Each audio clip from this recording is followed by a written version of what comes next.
To begin setting up your machine, you will need to put the two halves of your sweater machine together. Remove the protective tape just on the inside of the needle bed.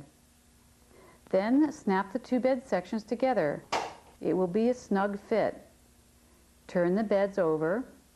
Then on the underside, just use the nut and bolt that comes with your kit to fasten them together. Push the clamps through the hole in the front of the machine, making sure the top of the clamp slides between the bed and the metal rod that joins the bed modules together. Make sure that the clamps are inserted all the way in and pushed back. The front bottom edge of the needle bed should just line up with the edge of the table.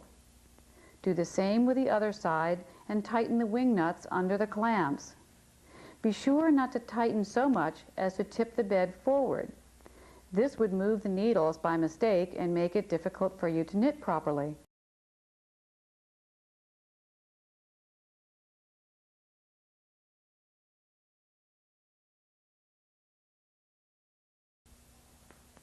Remove the protective tape on the top of the needle bed.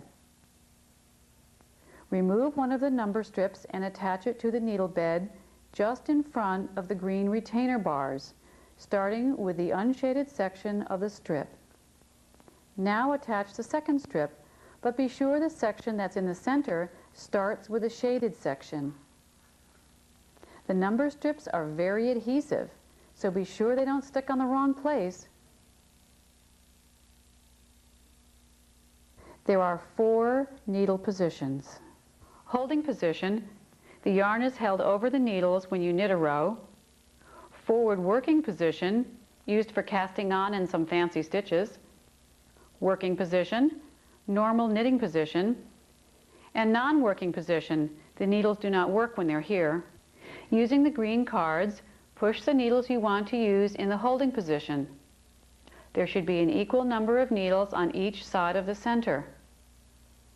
Place the green cards behind the needles to keep them from moving back. The needles that now have the green cards behind them are in what's called holding position. We will learn more about needle position shortly. Insert the 4 rod weights into the hem, overlapping them in the center. You will be placing 2 rods on each side of the hem. Pick up the weighted hem and find the center, which is marked with a small hole. Hold the hem so the center hole matches up with the center needle bed where you join the 2 halves. Now line up the hem so that 1 plastic strip goes in each space between the needles.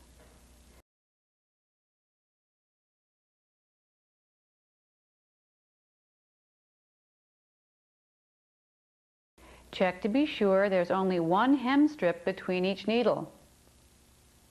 Lay the top of the hem on the needle bed and make sure the latches are open that you want to cast on. Here is a closer look at the latches and how they look when they're open.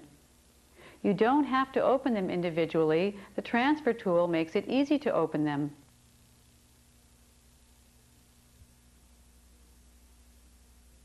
Now cut a piece of elastic thread and lay it into the open hooks.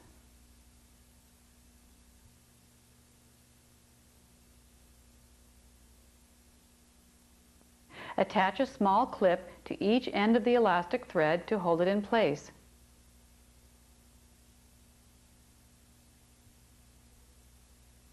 Fold the hem evenly over the elastic thread, making sure the plastic strips are between the needles and not resting on any of them. Then push the hem all the way back against the needle bed. Put the carriage on the needle bed, making sure it's hooked over the back rail. This is important. Lift up the carriage handle and insert the number 3 key plate with the number facing up. Make sure it slips under the 2 side shelves in the back of the carriage. The key plates easily fit into the carriage and are used to determine the size of the stitch knitted that is best suited for the yarn you've chosen. If you want to change the size of your stitch or the type of yarn you're using, simply change the key plate.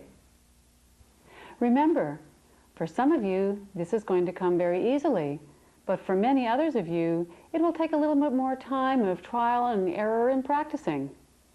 But stick with us, and we're going to be going over some very important points for knitting in the next section.